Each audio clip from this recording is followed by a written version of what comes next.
So I had a comment from Antoinette on my last video about the paper making gadget, and she suggested making the beads with a bamboo skewer. So in this video I'm going to compare making them with the bamboo skewers or with the paper rolling gadget.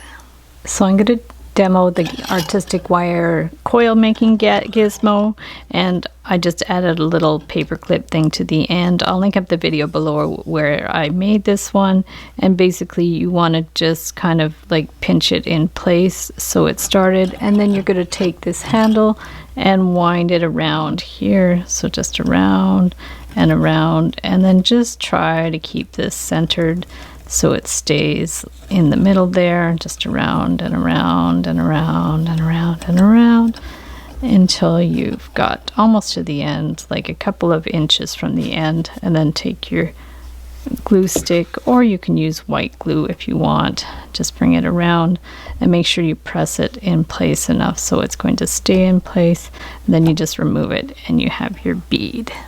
So to do the beads on a bamboo skewer, there's a few sizes you can get. This is like a large size. I find this one a little thick. And then there's like a medium size, which is a nice size, or you can even use a toothpick.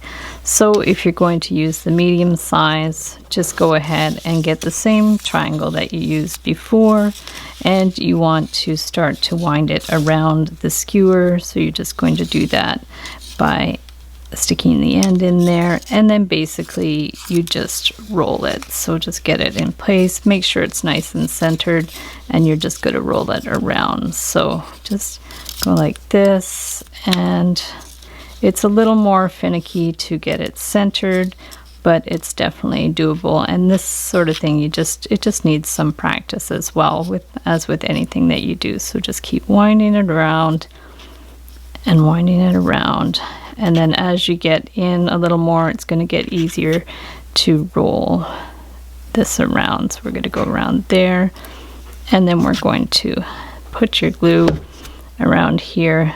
And what you can do with this is you can actually do a few at the same time and then varnish them while they're actually on the stick. So that's easy enough to do, so just move it down. So now we'll do another one. We'll just get it started on there, and just pinch this in with your fingernails a little bit to get it in there, and then just go ahead and wind it around. So just go in by hand, wind it around, and then I'll do one on the toothpick to see the difference. So you just you'll develop a technique as you go. Just bring it around, around and around and around. This one I find a little more finicky for your fingers. It's just if you have any trouble, like sort of with manual dexterity, or if you get cramps in your fingers, you might want to opt for the using a gadget. And like I said, there's many gadgets out there on the market, and you can make your own. So there's that one. So there are advantages and disadvantages to both methods. Of course, if you have the gadget, you have to buy the gadget, you have to store the gadget, you have to pull it out. If you make your own, the style that I made, it's a little more kind of like flat, so you have to like push out the bead a little bit more, but that's not a problem at all. I like using the gadget because it's easy to wind, it's easy to keep it centered. I found when you do it by hand, especially on the toothpick, it got a little off-centered. It was hard to keep it even.